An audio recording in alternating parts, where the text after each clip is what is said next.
Thank you, guys. Welcome to our bi-monthly meeting for Akin Developer Group, which is a combination of Maisonette Solution, Mickey and Israel, Sapien Home Solutions, Kedrick and myself, Aisa, and also Master General Construction, who is Wilson Elvier. He's our contractor.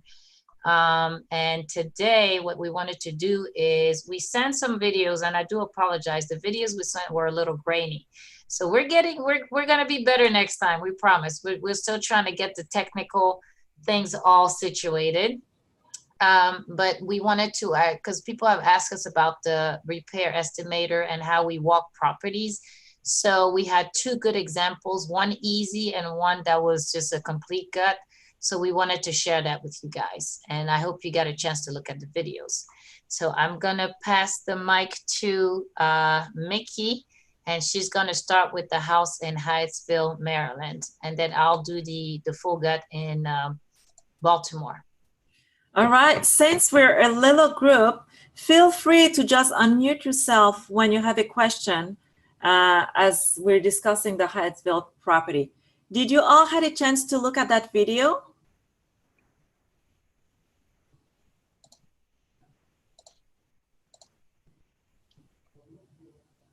Yes, I watched it. Okay.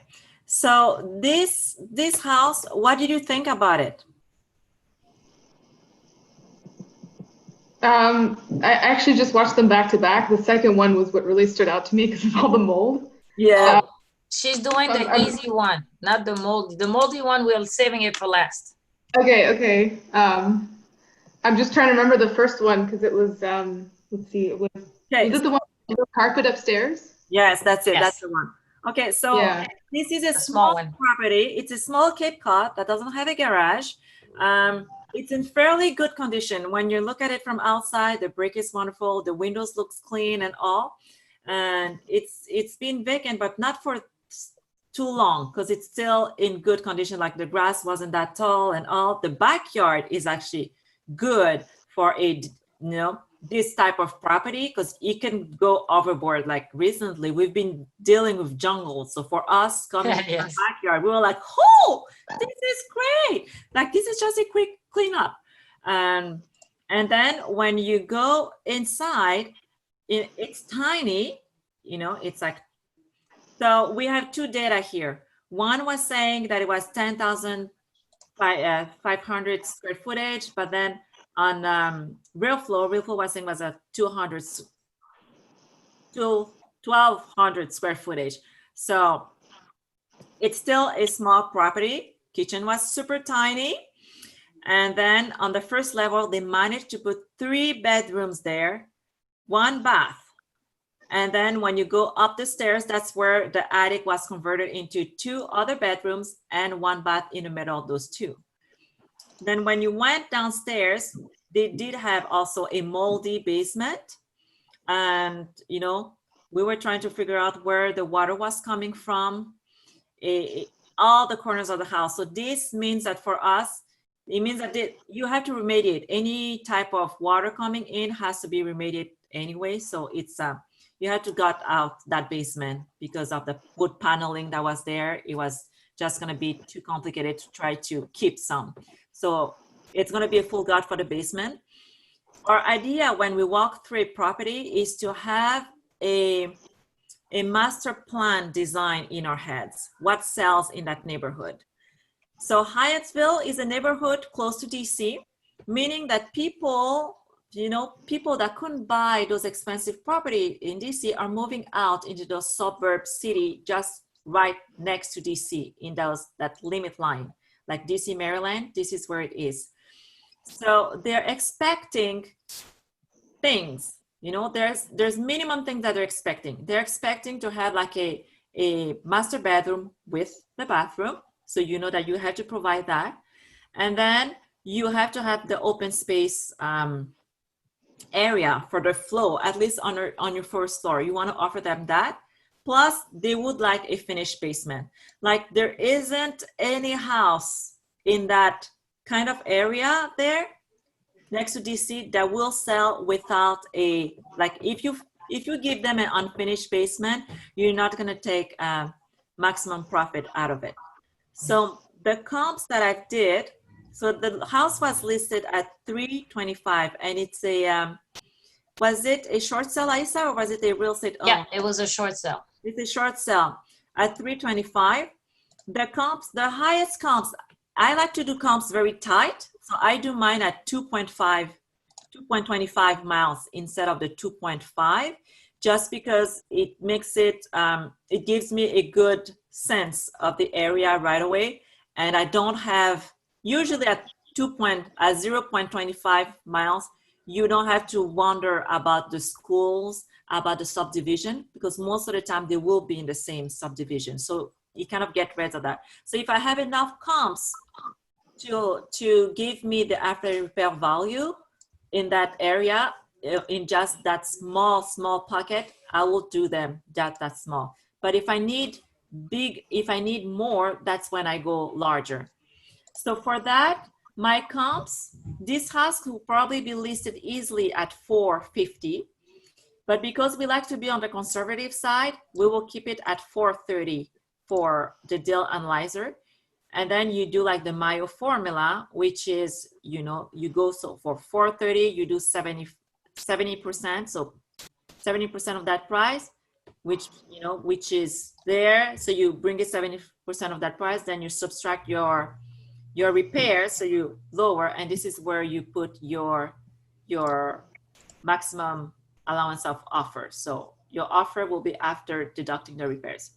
So we're gonna go in to the repair estimator, and I'm gonna share the screen, and I'm going to find my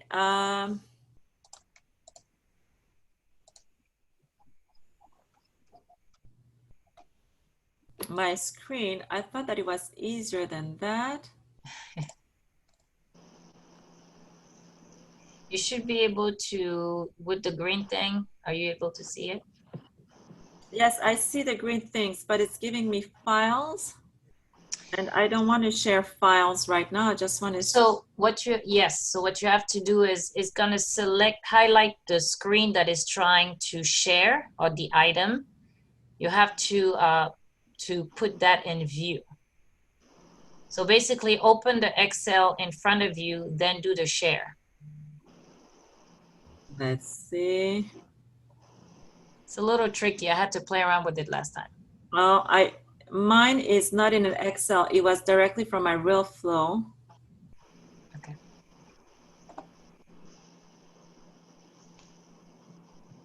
So do I need to download? No, you can share your, you just have to, can you put your real flow as the window right behind the Zoom window? That's what I'm trying to do. And then when you hit the share screen, it's gonna highlight the different ones you can share. Okay, let's try that.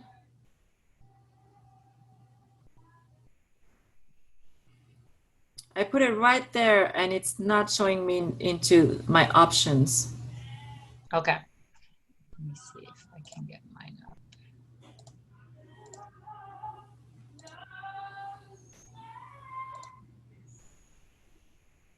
So when you have your tab that says share screen, do you see that one as an option to share? It's not. It's giving me a bunch of options, but not that one. Okay. So why don't we switch? Let me start with mine, and I'm gonna let you try to figure out yours. Can we do that? Yes, we can. Okay, so we'll switch you guys to the one that's the full gut that had the mold and everything around. That one was the property was in Baltimore. So a little background about the properties in Baltimore, because Baltimore is a very interesting market. So what I'm going to take you is, I am going to take you all the way through MLS and kind of show you what is how it looks in MLS, as well as the way we look. So when we're looking at properties, what we do. to try to understand a little bit better what's going on. Okay, so I had everything logged in. So let me share my screen real quick. Share my screen. There we go. Can you guys see my screen? Yes. Okay, perfect. So this is what the MLS looks like, right? I don't know if you guys have been in there. I think some of you are MLS. So usually we just go and look. So this one, the Rosedale, is a property that's on the market, but there's a wholesaler trying to sell it. So this one has really not a lot of pictures. It just kind of shows you where it is. Druid Hill Park. This section right here is Reservoir Hill. And let me open it a little bit more so so I can talk a little bit about this area. Reservoir Hill is like a low middle class to medium middle class neighborhood. So we like this area a lot. We drive this area a lot on Fridays. Bolton Hill is the expensive area up here. If you have a townhouse, I mean a row house, which is the 3 or 4 levels, those right there in Reservoir Hill will cost you between $150 to $250. You cross the Route 40, right there, they'll cost you between $350 and $750, depending on the size. I mean, it's just a stark contrast just because this is a more expensive area.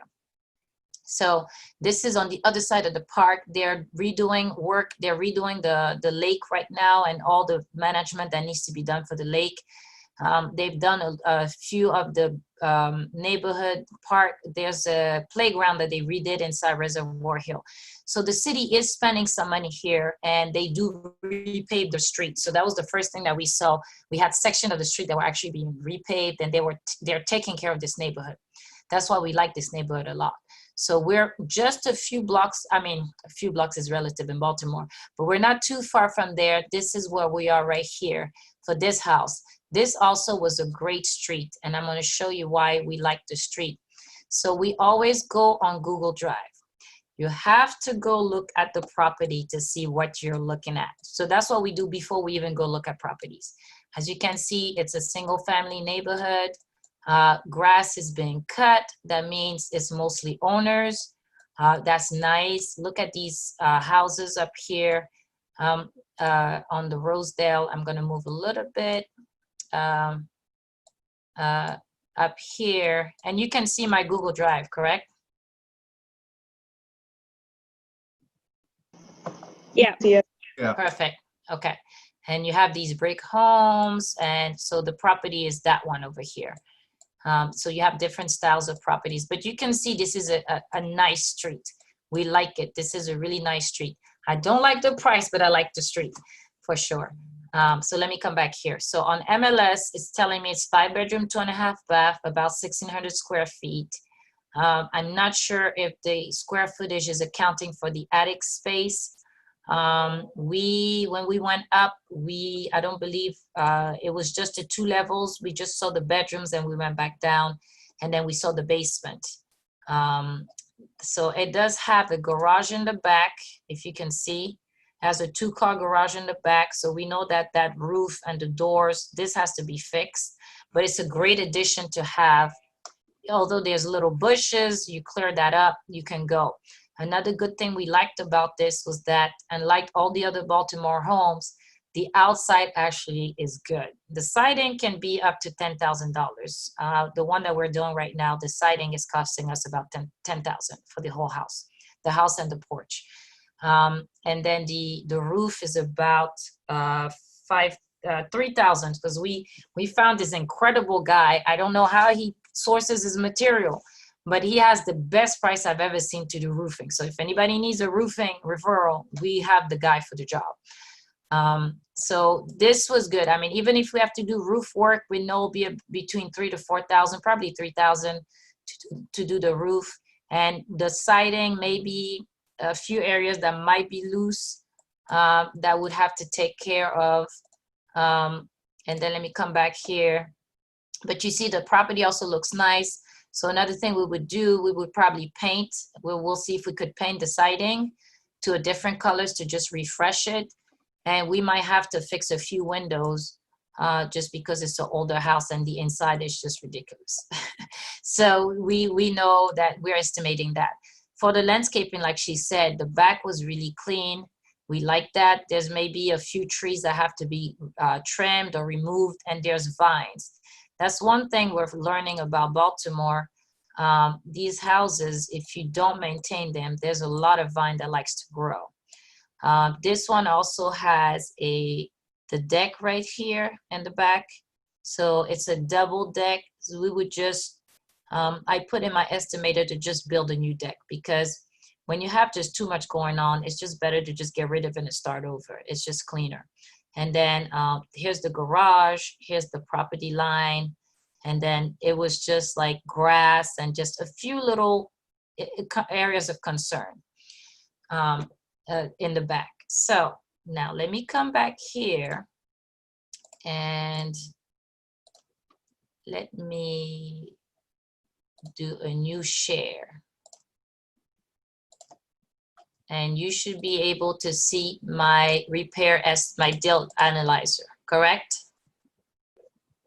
Yep. Okay, great.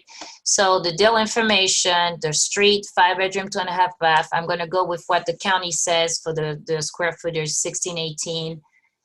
This is actually a split unit, but because we're going to convert it back to a 1 unit, I'm going to keep it that way. And then this is Mickey and I that evaluated it, and our exit strategy is resell. So I looked at my comps actually, and I will go back and show you the comps. The comps that I've found were about one sold for $335, and we'll look at it in a minute. And so they're asking $144,900. This is usually what I put here. The purchase price that we would want to target is $100. Any of these big houses in Baltimore, we're trying to stay $100,000 and below, just because it's a lot of square footage to remediate. So 100 is really the price that we're comfortable with. Property taxes, I took that from MLS, 3901. Insurance is going to be about $1,000.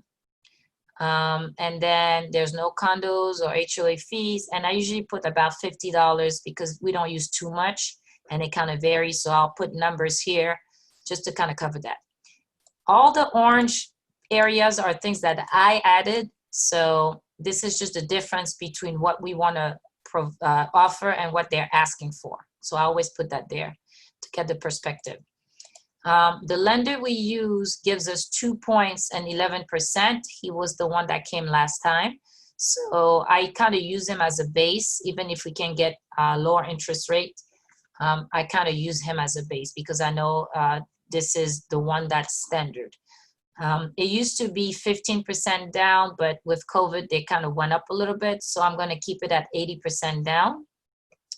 My insurance and searches, so my cost to purchase is about 1.5% of the price of the house. So I put about 1.5%.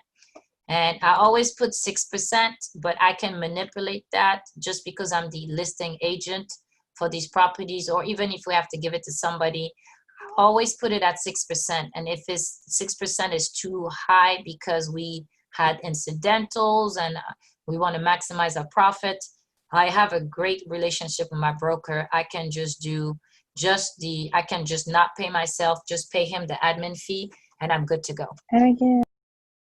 Go ahead. Sorry, I did something to my phone. Don't worry. Okay, sure.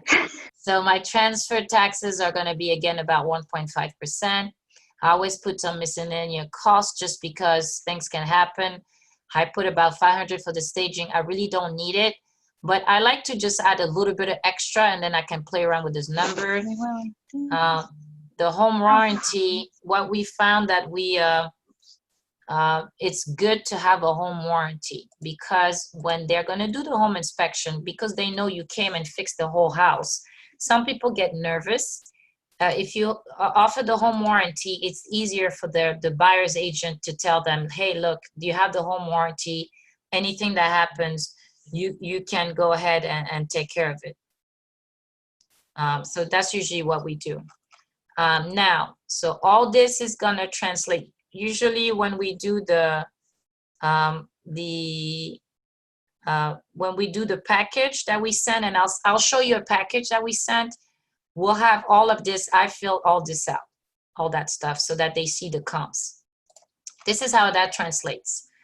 And you're gonna see, so what I do is up here, let me turn these on orange so you understand what I do here.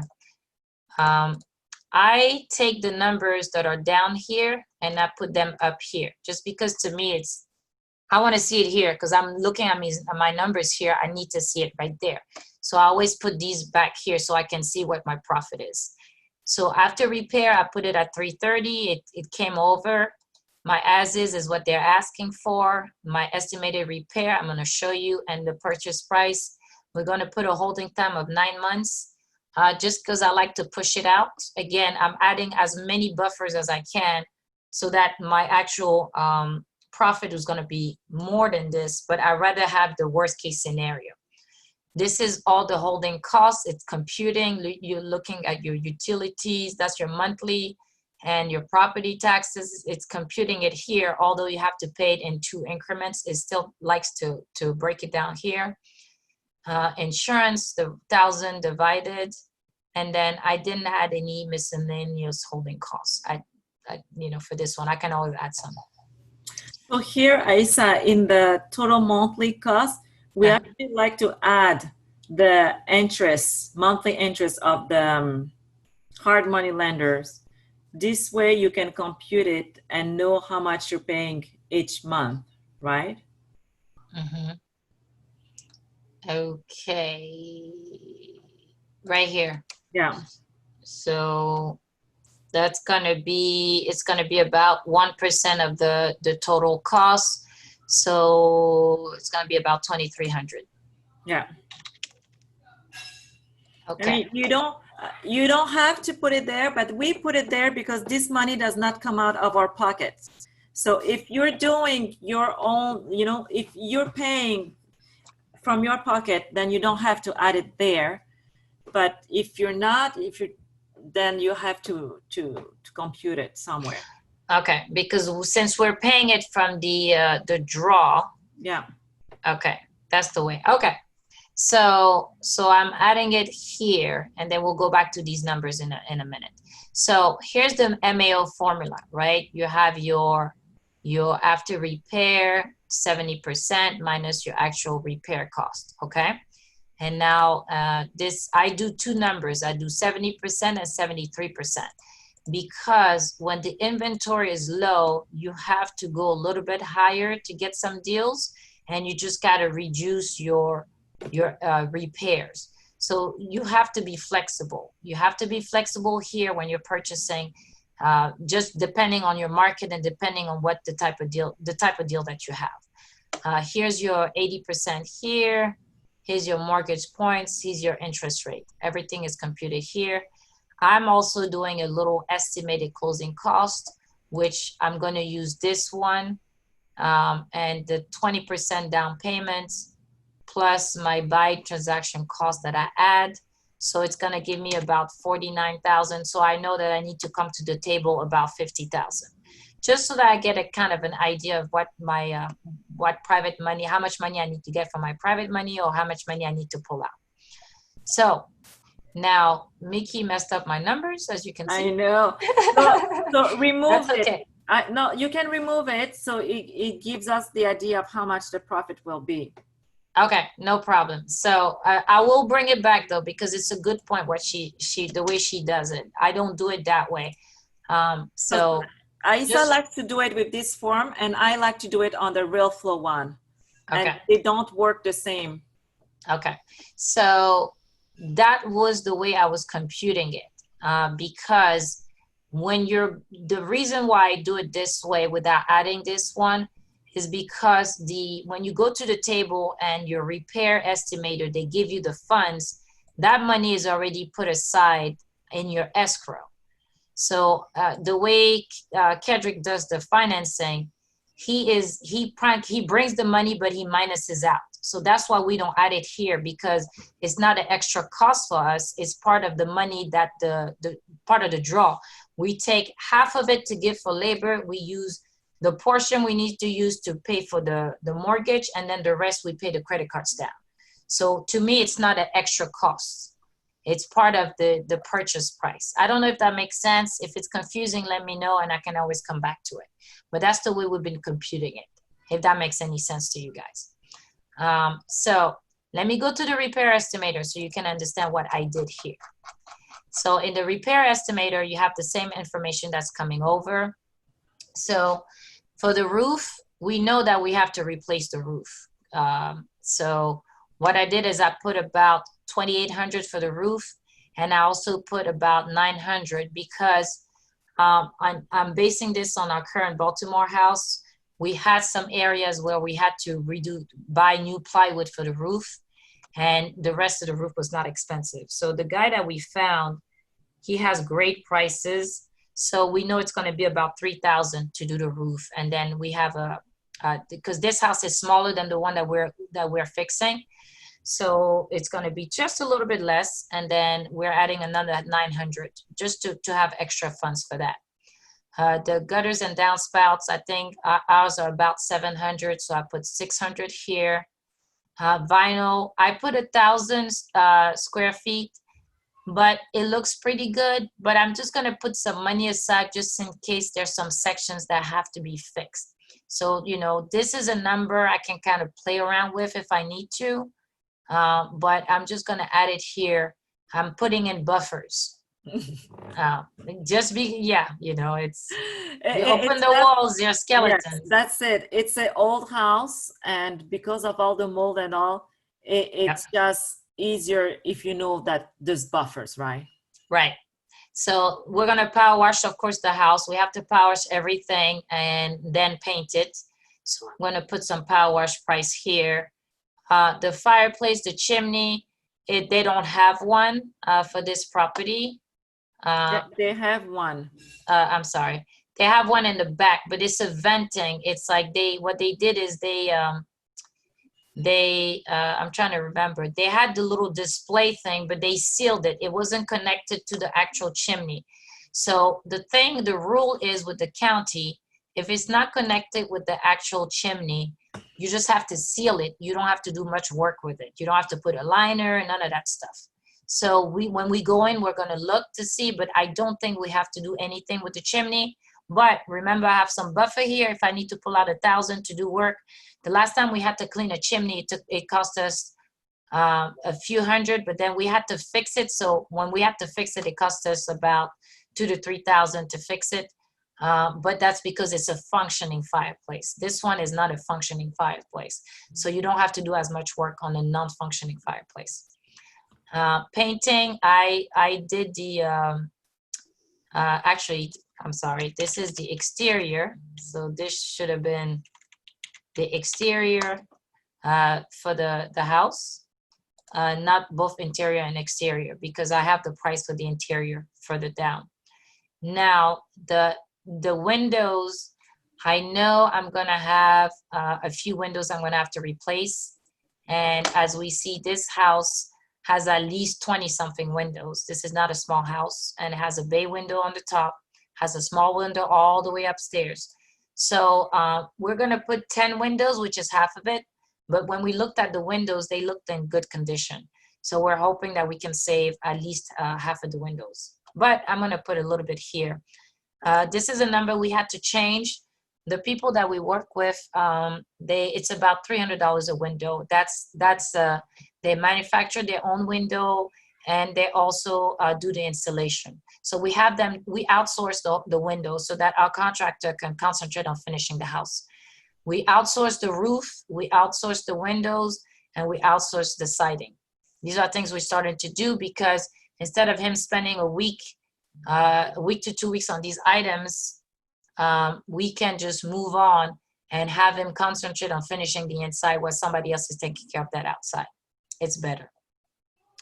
Now, the garage, we know it's going to be the 2-car garage, so I added that here. And we're gonna need 2 garage door openers. I changed this number 2 because it's only the garage door opener. Actually the motor is only $199 at Home Depot. So they had like $250 or some other number. I changed it because it's not that expensive. Landscaping, we don't have to do a lot, but there's a tree in the front that has a lot of things. So we're gonna go ahead and just put 1,500 just because we have a tree that I don't know if we're gonna have to remove it or not. So I just put a little bit, you know, I put at least, you know, 1,000 to 1,500 here. And I put 1 tree removal right there, which tree removal is really not 500. It's at least $1,000. But because I'm putting my budget at 2,000, I think I can catch everything together. I'm adding a deck here. Like I said, I would add a deck. It's right here because I'm suspecting the deck in the back. Even if we don't have to change the posts, we might have to redo the deck boards or the railings. So I'm going to give it some money here. Wood fencing, I don't need wood fencing, but again, this is a buffer. If I need to take this money to go into landscaping or my deck, I'm going to put a little bit of buffer here. There's a chain link fence right now, and as we saw, let me go back here. The new share. Let me share this one again. When we come here, actually this window, we can see from the back right here, you know, they don't really have much. There's a little bit of a fence right here on this side, so we got to figure out what's going on with there. But most of these people, so these people have a fence. Other people don't really have fence going on. Only a few people had fences. So that you know, so that's good for us to make sure we do have. And let me come back here now to this one. So we put some buffer here. Next one, interior painting. I took all the square footage of the house, 1680, so about 3,000. We did I put a little bit of damaged wall prep. I'm pretty sure we're gonna get everything out. So this is my buffer. If I need to buy a little bit more paint, I have another extra 500. We will put hardwood floors, but not everywhere. What we do is we put hardwood floor on the main level and in the on the stairs and the hallway, and the bedrooms are gonna be carpet. The basement will be carpet, and if we can get to the attic, we'll put carpet there too. So that's the carpet is right here. I put about 1,000 square feet. I don't need that much, but just because that basement wasn't small, so I'll just put 1,000 square feet for the carpet. Floor tiles, and the kitchen is we're gonna convert one room into a kitchen. Like we said, when you walk in the property, you had to the left, you had the stairs to go to the upstairs unit. You had the little entry foyer. You went to the right. You had the living room, and then there was an addition in the back with the floors that were going down. And then you had the dining room. And then to the left, that's where we're going to transform the room to the left back into a kitchen. Because what they did now is they put the kitchen all the way in the back to the addition, which was kind of weird because they made the other room a bedroom. So it's going to be about 100 square feet there. A backsplash, the tile for the 2.5 bathrooms is here. The wall tile is this is about what we're using for our Baltimore house. That's the numbers that I took. We're gonna do, in Baltimore, you don't really have to make it fancy. You just have to make it look nice. So it will be more of a low-end kitchen. I don't even think we're gonna spend $8,500. But like I said, you know, it's a full gut. So I'm going to give it a little bit more room here. And the appliances, they're about 3,000 is really like the medium level. We can probably get them for about 2,500. But I'll put 3,000 because if I have a set that's worth it, I'll take it. So we're going to replace 2 bathrooms. They have it as about 5,500. I think it's a fair price because we're doing a full gut and 1.5 bath, and we're actually we have to add a half bath. So I'm keeping these numbers. So 15,000 for 3 bathrooms, 2.5 bath is a good number for me. And I'm not doing it by items. I'm doing the whole group. We're continuing to the framing. We're gonna do insulation. Actually, I missed this one. We're gonna do the wall insulation for 1,000. We'll do that a little because on the main level, I don't know because we haven't opened the walls, so I'm not sure what we're gonna find outside. So I'm giving it a little bit more room, and my floor insulation as well. But actually, my floor insulation is not that much because I don't have to do insulation on floor. I have to worry about the basement. Oh, no. Sorry, that's not right. My framing, yeah, my framing was about 7,000 for Baltimore. This house is smaller, so I think this is it'll be about 4,000 to 6,000 for the framing because some of the framing might be still good. We might have to get, actually, I think it's going to cost about 5,000 for this house for the framing. The drywall, I put the square footage of the house, so I'm going to give him more money for the drywall because everything has to come out.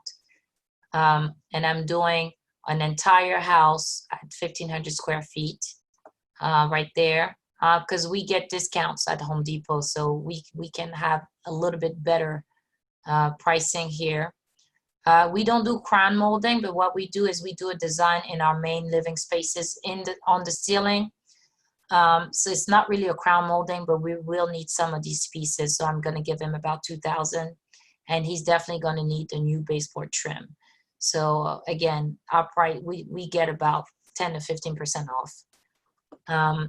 So I'm going to say seal the basement. I don't believe this one smelled too much like water, but there was water that had leaked somewhere on the main level.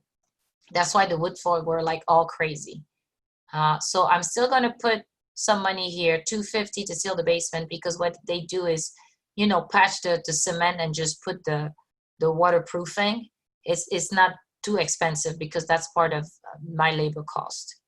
And installing a sump pump because we will be finishing the basement. So when you finish the basement, you have to have a sump pump. So that's one of the things. And especially when we're coming into as a full gut, we go ahead and convert it into central AC and heat. And they will ask, that's what they did. They asked us to add a sump pump to have the drain for the condensation from the AC. So I'm going to add that price here. We don't need a French drain or any of that. Replace stairs.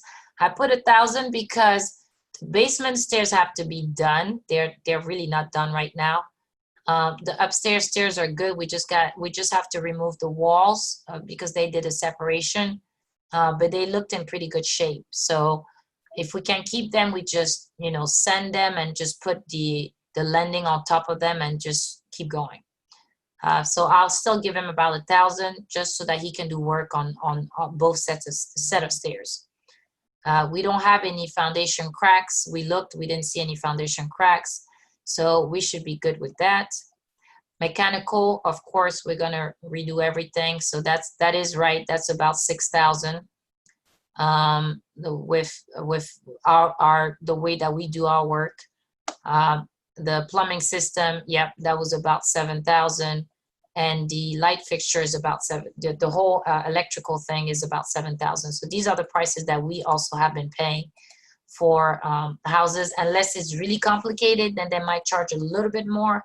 But as a full gut, they like that better because they start from scratch. So that's the price they've been giving us for a full gut. And we have to put a new water heater. And we're going to replace all of the light fixtures. Absolutely. Dumpsters. So we learned that dumpsters are not cheap. And if you think you're going to get 2 to 3 dumpsters, no. Our Baltimore house, it was a hoarder house. I think we're at 8 dumpsters. So Kendrick has been crying because of dumpsters. Because just the stuff that we had to take out of there was at least 4 dumpsters, 3 to 4 dumpsters. And then the whole demo, because everything had to come out, that was, you know, the rest of the dumpsters. So I'm here, there's nothing in it, it's just pure demo. I'm gonna give him 6 dumpsters because I think he's gonna need at least 6 dumpsters. The permits, it's 6 of them. I'm putting 6 because we're gonna do the HVAC, which is the mechanical, your plumbing, your electrical, your insulation, your insulation, and then you have the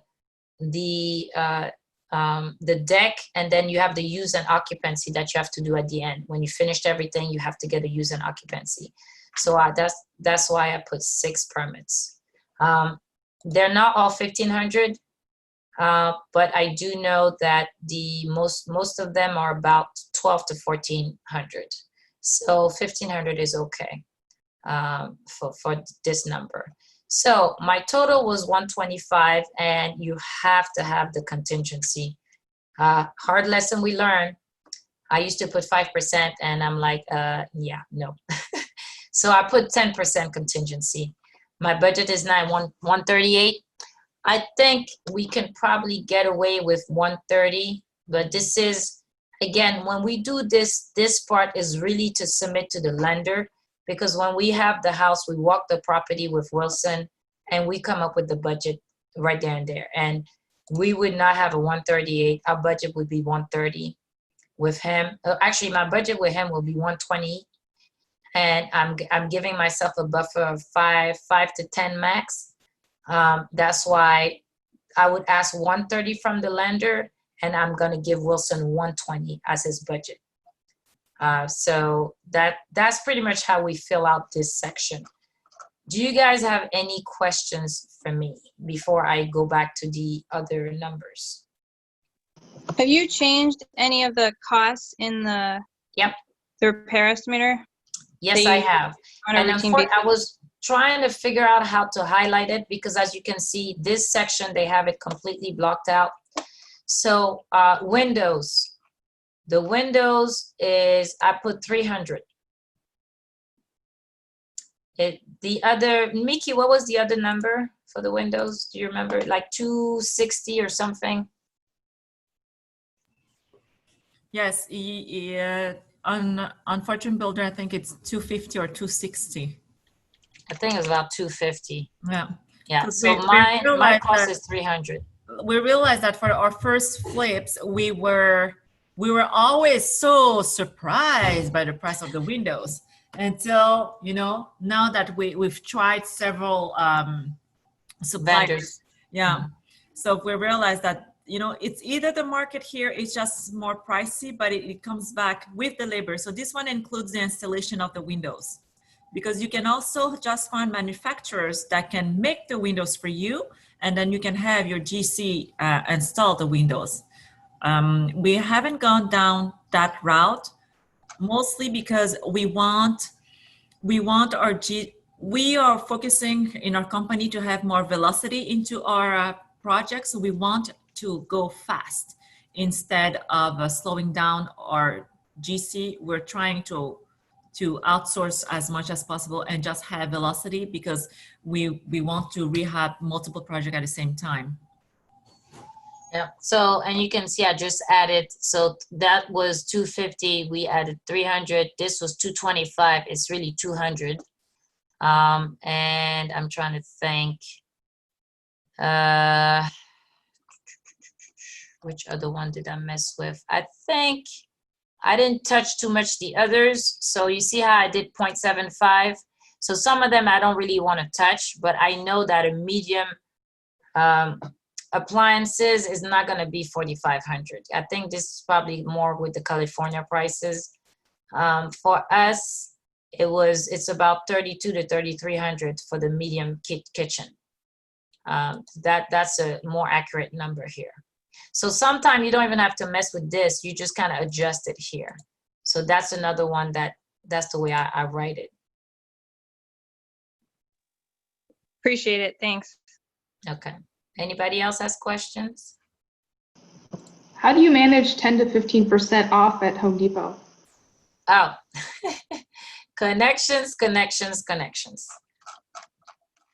And this is something we just kind of started doing through my real estate partner. She knows somebody there, and he always helps us, because when I go and sit with him, I give him like large order. Like recently I went and purchased all the deck boards for the front porch and the rails.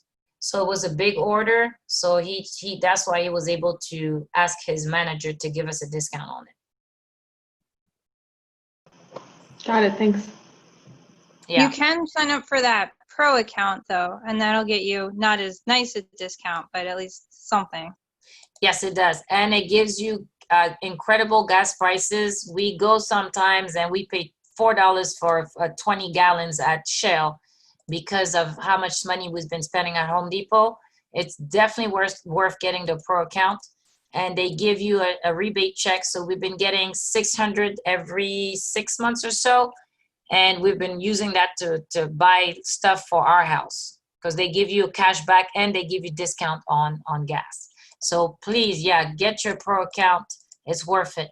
And even the Home Depot credit card is good, because it tells you like, okay, you purchased this, so in 30 days, this is gonna have, we're gonna start charging you interest on this amount. If you don't wanna get charged interest, you need to pay this much. So it's the way they have it for even the credit card for Home Depot is pretty neat. They're very organized.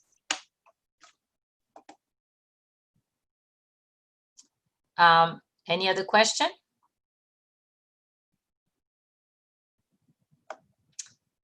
Okay, so yeah, I changed my numbers. So you see my numbers were down a little bit. So I'm at 12%. So understand this, the way we look at projects, if we can make 30,000 minimum, we're happy.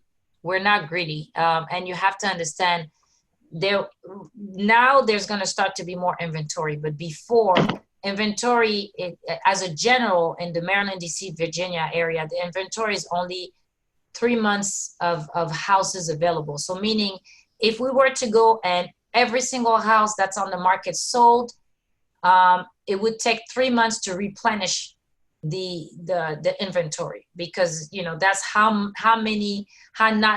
how low the inventory is. Okay, if that makes any sense. So that's why we are 30,000. I'm happy. 30,000. Look, 5,000. I'm happy, but we're here to make money. So 30,000 is our minimum, and then 15%. I want to say that Aisa has been very conservative on her profit here, because she put in holding time of 9 months. Yeah. Like, we know that for a full gut of that, restarting everything, that we can do it in 4 months. So 6 months is actually where we spend more, like 4 months to finish the property, 2 months to have it on the market. Although we know that now with the new techniques that we can pre-market the property, we probably 6 months will be our max. But we like to budget in a little bit more of holding time. So if you put it back at 9 months, it will, at 6 months, it would actually be closer to what the actual profit will be. Right. So 9 months is 36, 6 months is 43. So your target here will be about 40,000. Yeah. So, and that's gonna, but we just learned from different projects and different things that is better to just have the worst case scenario. So that way you're prepared, right? So even at 9 months, I'm at 36,000, and that's 330. So now let's say I'm at 330, it's not moving. I need to chop it. Now my profit is 32,000, right? Let's say I have to chop it all the way to 299. God forbid I have to do that. I'm at 8,000 profit, but I can still pull it up. So I'm still walking away positive, right? But I'm going to put my worst case scenario here. And these houses don't sell it. They sell more than that. I think the lowest this one will sell would probably be 320 because of the market there. I don't think it should go below. So 20, almost 30. If it's 6 months, then it'll be my 30 that I'm looking for. So let me go right back here. I want to go back to the comps. This one here. Let me share this. So, and it's actually good. Did you show? So we look at comps of the property that have been sold, but we like to look also of the actives on the market right now. What's happening? Right. So let me go to my criteria for those who don't know MLS. So this is how I do it. I did a bigger search because this is a residential neighborhood. It's not row houses. When it's row houses, it's a completely different thing. You know, you cannot do 0.5 mile. That's not going to cut it. Yeah. You have to be very, like DC. When you're doing comps in DC and you're DC, you have to be at 0.25 miles because it's kind of crazy. You can't, if I've found personally that you have to make it very, very tight. So here's the address of the property. I'm telling it, I want half a mile. I'm putting coming soon, active, active under contract. Active under contract means there's a contract on it, but they still accepting backup offers. This one pending, meaning they have a contract that's good to go. And closed are the ones that just sold within the last 6 months. This is what the appraiser is going to look at. Everything that's sold within the last 6 months. And here I selected detached. I'm not looking at row houses. And this one has at least 3 levels or more. So these are the 2 things I added here. I didn't even add garage, none of that stuff. You know, this is everything else. I didn't put the above grade because sometime in these houses in Baltimore, they don't have the information right. So I didn't put any of that. I didn't put any price. I just put Baltimore, Maryland. And let me show you my map. The map is going to show you, you see, this is it. So here's my property right here. And Baltimore, you have to be mindful of where you cross. Like there's a lake here, and this is not just Baltimore. This could be in Montgomery County. People have made mistakes before. Because the houses by the lake here, they could sell Virginia too. 600,000. I've seen that before. These houses here would sell for 600,000. These houses here will sell for 400,000 because that little cluster here is different because it's by the lake. So anything that would be here, I wouldn't necessarily look at it because I would have to drive it to see if this is a super nice street, this is a good street, but if this is a super nice street, my comps, these comps are not relevant. You can't use them. So here's the property right here. Here's one that just sold, and that one was one that needed to be rehabbed. It closed at 115. 225, that one is active, and I'm going to show them all to you. This one is one closed that was renovated, and you can see at 316. And you have to make sure in Baltimore you're looking at the size of the lot too. So this lot is like that because then you have some other property. Like this is a corner lot, is much bigger than mine. So this one would not be a good fit. This is a comparable, so I'm going to select it. This one is still a corner, but because it has row houses, actually, this one, because of the row houses, the value might be lower. Because if these row houses are boarded up or not good, and their house is next to it, this is where you have more chances of having a lot of crime because it's more condensed. And these here they tend to be nicer neighborhoods because there's not that many people and you have more owners. This is a good one. I think this one is okay. This one is okay. This is listed. And then we're gonna come here. I am gonna cross over because when we drove these neighborhoods were about the same. This is under contract, This one sold. This is a bigger lot in the corner. This one is listed. This one is there. And this one is too big. If it's the corner one, I don't want it. I don't necessarily want to go here. The appraisal can look at these. He can use these if he needs to. But just because I'm going to be a little more selective, I'm going to just select these. I like to try to keep it as tight as possible when I'm doing my numbers. When I'm listing it, I'm going to list it high. But when I'm doing my numbers, I'm going to do the lower number. So this one is a little bit smaller. It's 1,300 square feet. Yeah, beautiful. It's in better shape, actually. Still has the radiator heating on the side. Yeah, and this is, you know, there's probably, the thing is, if it's the plaster walls, after a while, they start cracking and falling. Whether you have moisture or not, they will do that. They have a tendency to do that. Beautiful wood floor. We'll see if we could save them, refinish them. It's the refinishing is about $2 a square foot. That's the general thing. Nice bedrooms. So that one sold for $112,500 in December. So it could be that they're flipping it. So I like that number. That's a good number. This one just closed. No pictures. Slate roof. So I don't know what's going on inside. 3 bedrooms, 1.5 baths, 1,600 square feet. That's the one that we visited. That's the house of the funny pictures, Aisa. Oh, that's the one. We made an offer at 100, and I see that I wonder how much it closed. It doesn't. It said 115, but no, it's active on the contract. No, it's closed. Oh, it's closed. It's closed. Okay. Closed at 115. But I don't. Okay, that's what they put. Let me see. Cash sales standard on the 24th for 115. Yeah, it was listed at 150. Yeah, that one also, it wasn't in a bad condition. You know, and I understand why they sold at 115. It was not in a bad condition, but this part here needed to be fixed a little bit, that section. Upstairs, there was only 1 bathroom. So our rule is when we come in, we always have, the master has to have its own bathroom. That's our rule when we come. So we had a huge closet on the back here. Without this was going to become the master with the bathroom here. It was a funky bedroom over here, and there was a bedroom in the back, and the bathroom also was in the back. And this space here was actually beautiful. It was a nice big space here. You had the dining room here and the kitchen in the back. So it was a nice house, you know. So I'm happy for them that they were able to sell it. But 115 is because it needs to be renovated. And then this is that one, Rosedale, listed at 144. This is the next one that we kind of saw, 176,900. This is a little bit a different layout with the bricks, and the bricks are very common in Baltimore.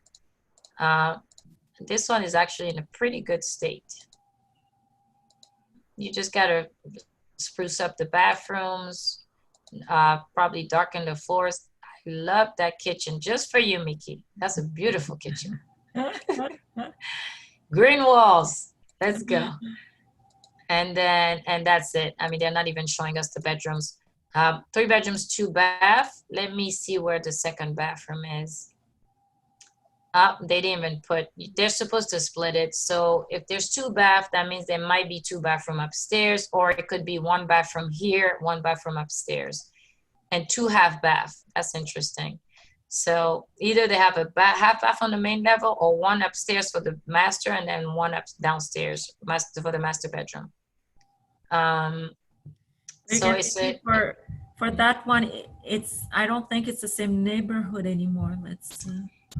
It's hang on. Their taxes are at 5,000.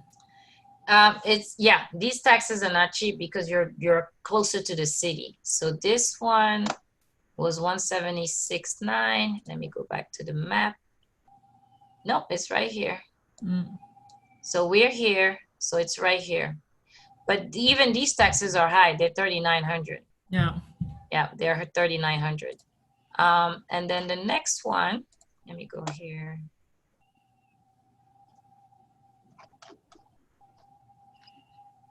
Okay, so now we're looking at, this one is active.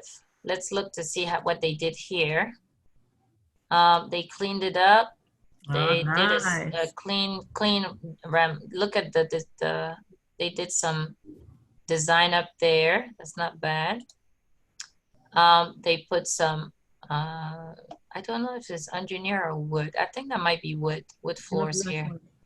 They did an island with the dishwasher and some type of, is that granite? Yeah, some type of granite that they put. Yep, it's granite. And then the backsplash They did the kitchen. Yeah, they had to stop it because of the window. Usually what we do is we reduce the size of the window and just bring everything out and just make it a smaller window. But I guess they didn't want to touch that. Here's your kitchen. Here's your powder room right here. And then, okay, that's interesting. That's a nice touch. Here's your new water heater, new washer, the sump pump. That looks like it was new. All this looks new, so that's pretty good. That's your basement. So there's a back door. I've seen a lot of these now in Baltimore. They just put those there. And you can see they painted the brick right there. Put carpet in the basement. So that's the side room on that's the main level. It's still the main level. That must be the powder room. This is the basement. You see the carpet in the basement with the full bathroom. Yeah, not bad. I like lighter tiles, but that's not bad. Here's your carpet. Here's that must be the upstairs bathroom. This is Home Depot. This is one of the basic things you can get from Home Depot. Just put a little accent with the white tiles. And here's your yard. This looks like it's leaning, so they didn't even mess with the yard. There looks like a parking pad or some type of pad here, but I don't see, I mean, I don't even know how you would bring the car up here. So, and you do have a deck. They didn't even fix the deck. They just looked like they did some paint or something on top of it. Yeah, so this is not bad. It's been on the market for 120 days. So one thing too we learned, pictures look beautiful, but when a house has been on the market for a long time, that means the pictures look nice, but when you go in the house, then you start really seeing the details that are not like showing. So, you know, this was a fully stunning 3 bedrooms, one in the basement, cute neighborhood and everything, which, you know, the architecture tells you that this is a cute neighborhood. I agree. But I think, see, 3 bedroom, 1 bath upstairs. Like I say, we know people, the parents like to have their own bathroom. So we don't even play with that. When we purchase a house, we automatically add the master bathroom. 1 bedroom, 1 bath in the basement, half bath on the main level. Okay, Mickey, are you okay to share or are you not able to share? I'm okay to share. Okay, so I'm gonna wrap this up real quick so you can do your part. Let me go here. Agent thumbnail. So I'll go back at the bottom. So we're starting to see the other ones. What I do is I always go to the ones that sold the most. This one was too big, 3,200 square feet. That's not us. This one is 2,000. So that's close enough.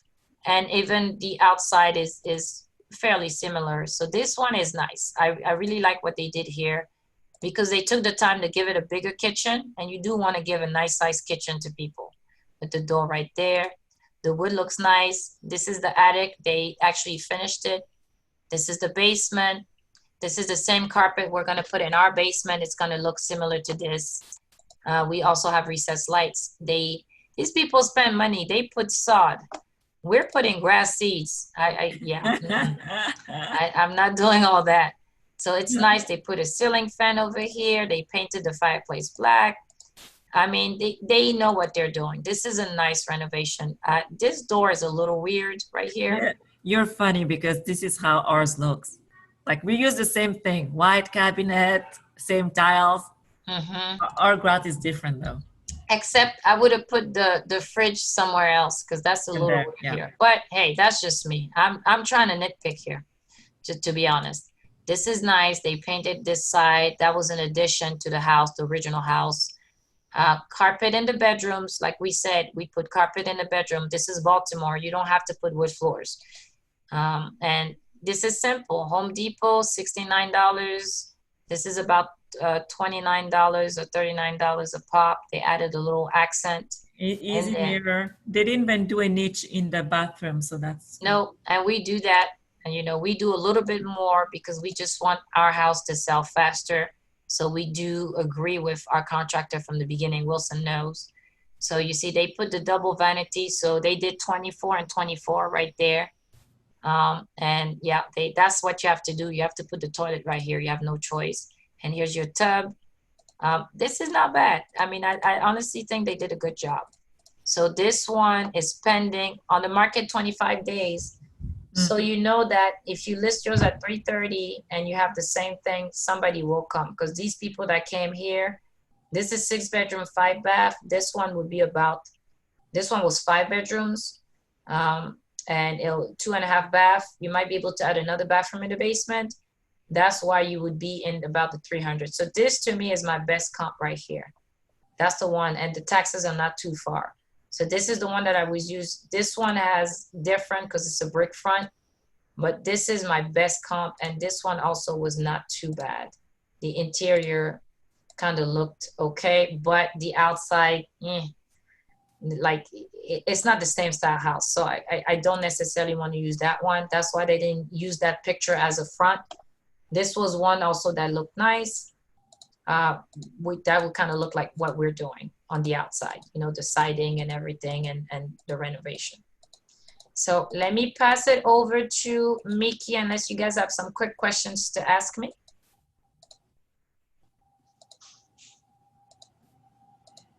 Okay, let me go. Okay, so I can stop my share.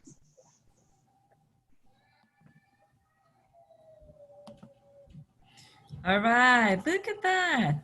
So I'm using the RealFlow because I'm not as techy as Aisa, and RealFlow is actually a very friendly user and they make it very easy. So you see the properties in our system, and here we go. The roof was okay. I still put in some patch or some cleaning, something, just so we say that, you know, if something happens with the roof, we have a small budget for it. I put in the gutters, but it was mostly because we want to clean it up. So it's there. Power wash, right? Painting. I combine interior and exterior because it wasn't going to be a lot of painting in the exterior one. Windows were okay. The garage, it was more of a shed down there that needed to do the roof needed attention and probably some painting around. So landscaping, we said that was pretty good. So it's just a lump sum here, 500. And you know, we now have connection that can come and just do 500, which is great. And for the rest, we're gonna go. So this is actually a very easy, it's an easy fix. You're not supposed to spend a lot of time in that house because it's in fairly good condition, right? I did engineering hardwood just because of the top level. So let me go back a little bit. Our plan for this house, because they put bedrooms, too many bedrooms on the first level, the kitchen is too tiny, the living room was tiny also, we're gonna have to sacrifice one bedroom, recoup that space and make it a very, you know, more of a flow so that the kitchen can have, we can have a bigger kitchen there. So because of that, we're removing that wall, one wall, and we're keeping it one bedroom on the first floor and 2 bedroom on the kind of attic where they had 1 bath. Because we are in Hyattsville and close to DC, you want to have wood floor or very good engineering floor going through your house. It's just better. Like people like that. So we will put the engineering hardwood floor on the top level and sand and refinish the existing hardwood floor on the first level because there was carpet, and when we lift it up, there's actually wood floor there and it's pretty nice. So we can recover that. Then the kitchen, we're making it bigger. So ceramic, your towels, the backsplash, similar to the other one. So I did also 100 for the ceramic tiles in the kitchen and in the bathroom. So they're all here. The accent wall, the backsplash, 30 square foot. So 450 just for that. And then I combine here my 2 bathrooms. So what we're gonna do on the attic level is that we're gonna put that bathroom with the master bedroom so that they have their own space there. So the low end, I put here low end kitchen, cabinet, and countertops for 8,500. It's gonna be less than that because it's a small kitchen. And we're not really going low end. We have, we go to a supplier for our cabinets. So it's better grade than the low end of Home Depot. He gives us a good price on his kitchen. It's gonna look nice and it's good material. And we also have our countertops for cheap. So this is a small kitchen. Isa, how much would you say for the cabinets? The total cost of that kitchen? I think we're gonna be around 6,000, 6,500. The cabinets are the cabinet themselves are gonna be around probably 1,500 to 2,000, and the yeah, about 2,000. Let's say 2,500, just because we want to make it look nice, right? So 2,500, and the granite's gonna be about the same price, 2,500. So you have 5,000. Yeah. And then you add the tiles and the labor for that. So you'll be, yeah, you say 8,000? Yeah. So I'll say between 7 and 8, yeah. So here I put it as a low-end kitchen, cabinet, and countertops because I wanted to build in some buffer into a project. But I know that it's less expensive than that. So small kitchen shouldn't be more than 6,000. Like if it's 6,000, it's really because you're choosing expensive material. The cabinets, and the rule of thumb for your granite is the granite should not be should be about the same price as your cabinets. That's usually how we price it out, because of the different vendors. Okay, so I did medium price home appliances. We know that it's not gonna be 4,500, but it gives me the buffer there. And then here I did 1 full bath, 1.5 bath, because this is gonna be approximately the price of replacing everything in two small bathrooms, because they're not huge bathrooms. Then I did new interior door closet, door trims, because it's gonna look nice with new doors. The exterior door. And here, yes, so this is where most of the repairs are gonna be. It's the basement. So sealing the basement, because of all the humidity that was there, and we don't know how you know, where the water is coming from.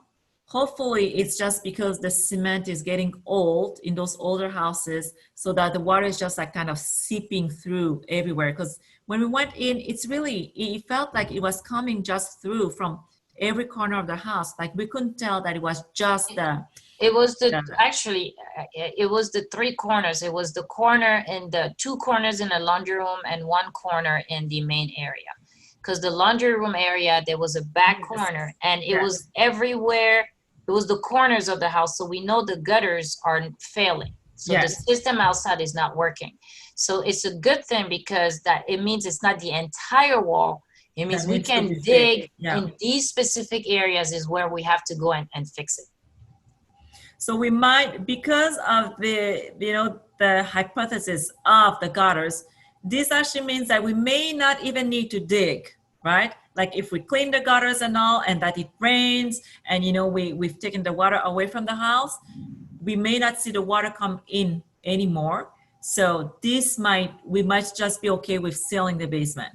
But keep in mind that I've built in some buffers into the budget. So we said the mechanical here, I was doing service and heating and cooling the system. So the system was really good. The condenser, we weren't sure about that, but you know, it might be old, but it's still functioning. I did some plumbing for the wet location and fixture because we're not adding another bathroom. It's just, you know, replacing what is there and moving the one from the kitchen. Then replace our lighting fixtures only for this house. Demolition work. So I did 3 dumpsters because the house didn't have a lot of things in it, but with the basement work, you still need dumpsters. I think that for a small project, going to 2, but you know, with our experience now, we like to keep it like 3 seems more reasonable than 2 for the dumpsters. Because you're always surprised, you know, the backyard may not look that much, but then you working with that shed there, you might have more debris coming into the dumpsters. So that's why I put 3. The mold removal, a lump sum there, just to remove all the, did they have the panel, right? We had wood paneling in that basement. And so yes, everything is gonna, so the basement is mainly gonna be full gut, just for the basement. And then we're gonna rebuild it. So the permitting, I put here, construction permit over the counter, permits for full subliminal county. So I think I could have added more permits. I don't think we're doing the mechanical permit. I think that's why I didn't put it. Because that one is a headache. If you don't have to do it, you don't add it. You don't do it, yeah. So that's, but this is like the minimal permit that you're gonna need for that house. Yeah. And then I added staging here, $2,000, and my contingency here. So I probably have in the budget, I have close to 13,000 of loose, just for the in case something happened. But you know, it's a small project, pretty straightforward. So it gives me 58,425, which I rounded to 60. So yep, if we go look at deal analyzer, let's go. So this is what I like about Real Flow, right? I feel like everything is in one place. I just go, here it is. Property taxes, you see it there. After repair value for 425, current as is, they're asking 325. So doing the Mayo formula, I'm at 237 or 238.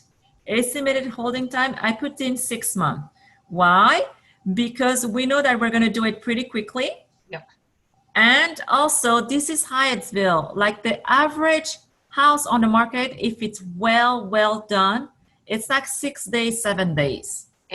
Hyattsville is one of those crazy markets. Even if like so as is, they will. Oh, yes, yeah, yes. Even the as is property, like in all of my comps, the one that took the most time was 25 days. Yeah. 25 days. And so if you do a good job in those areas, your property is going to go. So I put in only 6 months. 6 months being the worst scenario, because we know that probably in 4 months, we're going to be done and closed on that property. So 6 months is for the buffer. And then here, I might lose connection because there's a crazy storm that just started outside. So if I lose connection, I'll try to log back in. Just a FYI, sorry. Yeah. So here, this is, I'm doing this with Real Flow. And if you see, I added here miscellaneous holding costs, which is the payment, the monthly payment from our first mortgage from the hard money lender. So when we do this with Real Flow, it doesn't change the number at the bottom, because I think that's just the way it's been programmed. So it doesn't change that number. So here it is, my total buying transaction. So this gives me, so I did almost 77%, because you know, they've been asking us to come to almost 30% of the whole project. So I'm at 29.60, which is very close. So we know that we have to come at a table with 88K from our private money lender. And with the permanent money lender, we pay the interest only at the end with the capital. So it's not something that we'll have to worry. And then, so there you go. So it gives me 15% on my return on investments and my estimated profit. So when you have that, then you know that you can go and play with your offer here, which is what I absolutely like. So because you know this, you can go and try to go as much as 245,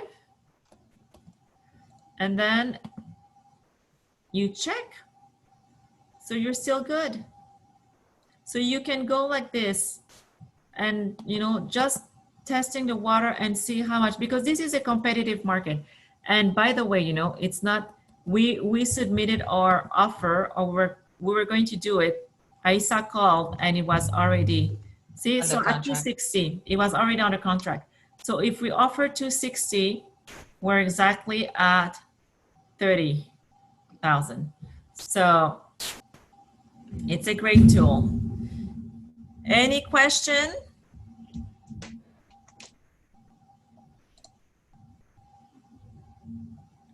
So I hope this helped you to know a little bit more about how to go around with your comps, how to have a more, it's always an estimate. Yes, so that's the other thing. It's still an estimate. You're going to be either above, either a little bit underneath. But the more you know, and the more you have your vendors, that's when you're starting to be on the nail with your numbers also. Like at the beginning, we were still not in the dark completely, but we were testing and we weren't very, very super accurate. Now we're able to be a bit more accurate, but that's just because we've been using the same peoples and knowing how much they charge us. So I can show you guys the comps if you want me to. I just pulled them up. Go ahead. So I need to close my screen, right? You need to stop sharing. Excellent. Okay. And can you guys see? Ah, yes, those are the nice comps. Okay, so yes, I'm looking at the ones that are gonna be up here. This one has a garage, so I'll give it that. And you can see this is Hyattsville. It's not even renovated. But let me come back here first. First things first. Let me look. Okay, this is where we are. So this is for Route 410. So and then 500. That's New Michigan Avenue. Doesn't that? I think that becomes back here. I'm trying to remember. East West Highway. This is 410 is East West Highway in Queens Chapel Road. So East West Highway will take you downtown, straight all the way to Wheaton and Silver Spring. You have Route 1 on that side. Prince George Plaza is over here, and this is the reason why this is selling like that, because DC is right here. So a lot of people that work in DC love Hyattsville. So let's look again. This is our house that we're talking about. Now I'm going to select a few. This is right next to it. $399, $325, $365. This one is pending for $459. So this is an excellent comp. And this one is $435 on the market. And this one, the one for $325. Now the street, it crosses over, and these are all, you see the price, $725, $289, $639. So we know this is a different neighborhood. You see how I was saying, if you cross the street, you might be in a different neighborhood. This is one of those cases. I'm still going to select it because I just want to be curious to see. You have to understand your market. So these are the ones that were the lower prices. You see this one is not in the outside is not that great. And you got to do work for this one. Okay, that's a reno. This one is under contract. This is $325. Doesn't look too bad, but it's outdated. So that one is 325. It's sold for 325. This one is 325 under contract. That roof is starting to be old. Let's see the inside. Oh, that's the one. Sorry. Yeah. That's the one we were looking at. Yeah. Oh, actually, great. Let's look at some of the pictures. So that's that landscaping we're talking about. The AC is old. This is that shed. It's a full-size shed, but we know the roof has to go. That's the yard. You can see it in the back. And for some reason, they decided not to take inside pictures. And then now we're coming here. 365. That's another one here. Let's see why it's sold for 365. Partially finished basement sold off market to the tenant. Okay. That's why there's no pictures. They just, sometimes they do that. They just put it in the system so that we can have it for market analysis. So that's why it says no days on the market right here. This one is $399. So we're starting to get to the nicer ones. It's nice and clean. So, you know, they came in and I don't think this is a full rental. This might be just the owner that cleaned it up. That's it. So this is not a full rental because the bathroom have not been rehab, and yeah, they had the funny colors like that. Yep. So it's clean. It's very nice and very clean, but the basement is unfinished. So you have to. It's framed and it looks like they did some waterproofing. So yeah, all there. So it's good to go. So that one was 325. I mean 399. I'm sorry, and it closed and it stayed on the market for 7 days. Yeah. Yeah. So let me pass this one. Let me go back here to the list, and I'm gonna wrap it up soon because it's already 8. I don't want to keep you. I can talk about this stuff all day, but I'm not gonna keep you guys here all night. The next one I believe was this one was going to be the next one. This is more like a Cape Cod, which is actually the same, but this one is not brick front. No pictures whatsoever. 2-bedroom, 1 bath, 2-bedroom, 1 bath in the upper and the attic space. Its location, it was on the market 86 days. It's because that means they just painted it. They didn't do much renovation, but it's still sold for $425. So that tells you this market is very active. We skip. This is the next one I was showing you guys earlier. Not even completely renovated, but it looks very nice. So that was that next one. And then that was $449. And then there was another one at $450. This is a cute little house. And don't be fooled. Some of these houses look tiny, but look at the back. You have 3 levels of living space. So, and again, they still have that heat. The name escapes me. Radiator heating. Look at the nice cyan color kitchen with the nice little cabinets. Not even renovated. Oh, pink wall, nice. But you know, it's a very clean house. It's move-in ready, and it looks cute. It has a parking space for 2 cars at least. You know, not huge cars. This is nice. It's very nice. The architecture is beautiful. I would knock down some of these walls, but that's just me because I like to open up space. Not renovated at all, just very well maintained. So that was that one. And I think then you get to the bigger houses. Yeah, these are the ones that are selling 600s, but you see why. These are like my Baltimore looking houses. So here they will sell for 600, and here in PG County and Montgomery County and Virginia, the bedrooms count. In Baltimore, a house could have 7 bedrooms and it's going to sell at the same price as a 4-bedroom house. Because people just cut spaces to add bedrooms. It's not even relevant anymore in Baltimore. But here, yeah. And this is a nice house. It was built in 1960, but they just renovated it. This is a new construction, and that one is pending. It's a beautiful house for 720 something. And you can see this is a virtual staging. This is not real furniture. But it's really nice. This is what we're gonna do for our stair rails too. We're gonna do the black and the white because it's such a nice thing. Yep, so, and this brand new construction, so you can see the difference. So these are the ones that were the more expensive one, and they were sitting in the other place. Let's see where this 450 was, 42nd Street. 40th, 41st, 42nd. This one, that's the 42nd. So it's a little bit further away from us. But we will still, it's still within 0.25 miles, and I'm pretty sure we could still get the same price. Mm-hmm.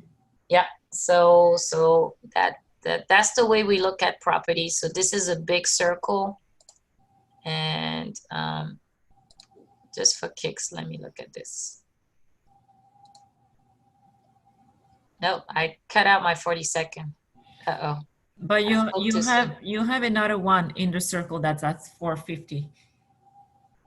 Yeah, 449. Yeah. This one. It's this one, yeah. This one. Oh yeah, that one. Yeah, and that one is not renovated and is pending. So imagine yours, when you renovate yours, you can definitely try to compete with these houses that are not even renovated. So, and push it. My thing is I like to push the price, and then I just chop in 5,000 increments if it's not moving. But usually because of the way we renovate, we have a lot of traffic as soon as we put the house on the market.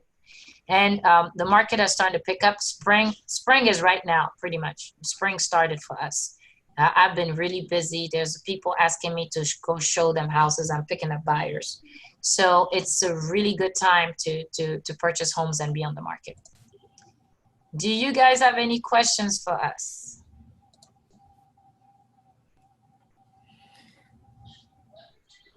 Well, thank you for coming. Are these both houses that you have under contract and that you're going to renovate? We just went to visit them. Every Friday we go out to look at houses. So these were 2 houses that we went to look at. We're hoping for the one in Baltimore. Yeah. And our husband will be mad. Remember the one in Hatfield is under contract already. So we were going to put an offer, but it's not already under contract. But I'm going to do a follow-up, and I'm going to check it. And if it doesn't close, then we'll submit our offer. Or what I can do is I can still submit a backup offer so that if something it doesn't work out with their current offer, then they call us. But I do a follow-up with the ones that we really like. The one in Baltimore is still on the market, and this is one that we're looking at because we're almost done with our Baltimore project. So this will be a good one to go right into next. And these are both properties that are listed on the MLS? Yes. Yep. This one, yes. Yep. We tour everything that we tour wholesaling that Mickey gets, and I pretty much what I do is I map it, and I'm going to show you. This is what it looked like. I don't know if you can see. So I map it through the MLS, and we make notes, and I kind of do a map so that when we're going around, we do a tour. So we start at the bottom and make our way around like this, or we do it the other way around. And our property right now is over here. So we make sure to always stop there before we finish. Or like if we're in this area, we'll stop there real quick and then we'll continue. And that's how we're learning the Baltimore market. And that's how we're learning the zip codes and the neighborhoods. And this is Reservoir Hill. The neighborhood that we really like is right here. And our house is right here that we're renovating right now. So this is what we do every Friday. We go out all day. Husbands, no, don't call us. Don't talk to us. We're busy. Well, thank you guys so much for attending. We appreciate your time. We know it's a valuable time. So thank you for coming. Thank you. Bye. Thank you. Bye. Thanks. Okay.